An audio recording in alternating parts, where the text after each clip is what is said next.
Joe Biden has lost control of America. Whilst Iran launched a planned and targeted attack on Israel, Joe Biden was once again enjoying a vacation at the beach. And in the aftermath of the strikes, the president was nowhere to be seen. Whilst Joe Biden was relaxing, his presidential opponent Donald Trump was dominating TV screens and airways, never letting a crisis go to waste and using the opportunity to strengthen his campaign. Sky News All-Stars Peter Stefanovic and Paul Murray take a look at Joe Biden's loose grip on power.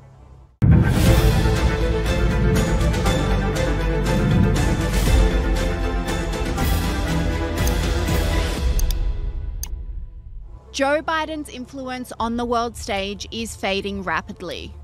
The past weekend saw Iran launch a series of drone attacks on Israel in retaliation to their attack on Iran's consulate in Damascus, explained Sky News All-Star Peter Stefanovic. To other news now, there are growing calls for restraint as the world reacts to Iran's aerial bombardment of Israel. It's Tehran's first ever direct attack on its neighbour. Israel says more than 300 missiles and drones were fired by Iran, Iraq, Syria and Yemen, but most were intercepted before entering Israeli airspace, taken down by the Iron Dome. The military ordered residents to take cover in the Golan Heights near the border with Syria and Lebanon, as well as towns in the country's south. And as the explosions rang out, the world looked to the US for guidance and strength, but Joe Biden was nowhere to be seen. Biden gave a simple warning to Iran in the lead up to the attack, simply saying, "Don't," at a press conference at the end of last week. US President Joe Biden has commented on Iran's potential attack. He is warning Iran not to go through with it. Mr. President, what is your message to Iran in this moment? Don't. Are American personnel and assets at risk, Mr. President? Mr. President, are American troops at risk as well? We are devoted to the defense of Israel. We will support Israel. We will help defend Israel, and Iran will not succeed. Thank you very much. However, Iran ignored this message and forged ahead with their planned attack in a humiliating snub to Joe Biden. And in a spectacular flip-flop from Biden, the president then called for restraint from Israel, says Sky News host Caroline Marcus.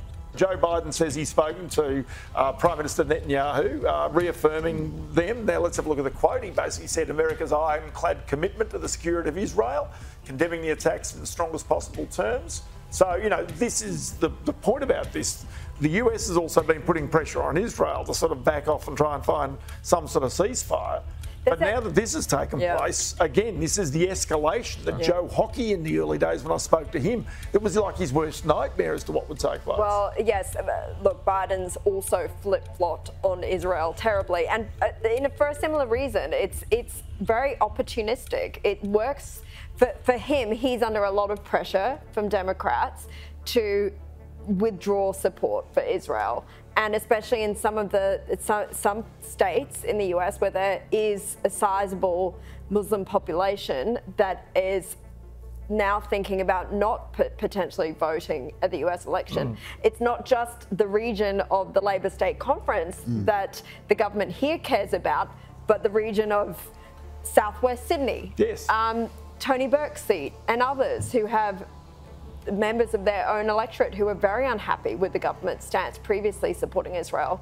So what Iran has done is now forced all these people to come out and I mean, it seems counterproductive as you. But this is the thing. So this brings us full circle. So suddenly the support that Australia, for what it's worth, doesn't really matter that much, but the US, because the US was wavering its support for Israel, it was condemning Netanyahu for moving in on Rafah. Right. It was condemning him for the aid workers, one of whom was also an American, and it was backing away from him. Suddenly Iran has brought the lion of the US right back into the fight. And again, they're not that stupid not to have known that this would happen. So why is it? It is because they want an escalation in the war. They want it to become a regional conflict. But I think in 2 weeks' time, Joe Biden is exactly back where he was before Iran was even threatening, let alone actually doing. Because as Caroline says, look, the demographics, the reality is that under the age of 30, a vote that he absolutely needs. They will not back him because they don't back him on Israel. They don't back him on the use of American weapons into Gaza.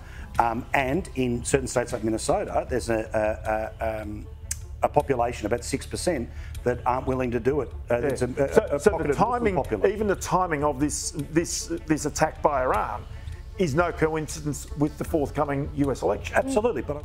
However, in another embarrassing blow, it seems Israel is following Iran's lead and refusing to heed Biden's warnings, further reflecting Joe Biden's weak influence in this war, reveals Peter Stefanovic. Joe Biden says for Benjamin Netanyahu to take the win. Do you see it as a win, or did you hint in your previous answer that it was a draw? Well, I think it was a draw because obviously Iran had telegraphed its plans of attack way in advance, and Israel was not alone in defending itself. The United States, the UK, even Jordan and Saudi Arabia were involved in shooting down a lot of these projectiles. And so overall, I think it is a draw. But the reality is that there's not a promising track record of Prime Minister Netanyahu listening to President Biden's advice. If he does so, it will be the first time that the so-called bear hug has actually delivered results. Former Trump Advisory Board member Jason Meister agrees, saying no one is listening to Joe Biden because they don't fear him to the same degree as they feared Donald Trump when he was president. Donald Trump was what brought peace through strength to the world, okay? He used military might only surgically, but he deterred our enemies. Our enemies do not fear Joe Biden. And our enemies feared Donald Trump. They didn't know how he would react. And he deterred them. And I think that you wouldn't have had Russia attack Ukraine. You would not have had Hamas attack Israel. And I think what the next shoe to drop is China attacking Taiwan. I would predict that that move would happen sometime in the spring when the winds die down the Taiwan Straits. But look, there's no question that Donald Trump scared our enemies from doing these things. And there was world peace around the world. Well, you had the Abraham Accord. I've got to say, Jason, the conflict in the Middle East between Israel and Gaza has been going on for quite some time. It has been intractable. There's never been a solution, even in Donald Trump's time. But the attack on October 7th with Hamas would not have happened. Joe Biden has funded Iran billions of dollars, and Iran funds Hamas and Hezbollah.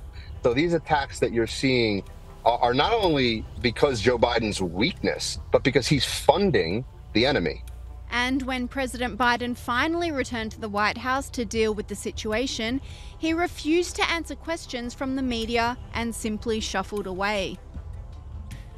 Biden's inconsistency in relation to the unfolding Israel-Iran conflict is not a good look for the president, who is approaching an election, reveals Sky News All-Star Paul Murray. Well, as is the situation with Biden, right? Okay, he says what he says today about Iran, but then let's be honest, his own presidential hopes, well, they may well end up evaporating because of his willingness to stand by what Israel's been doing in response to what Hamas did.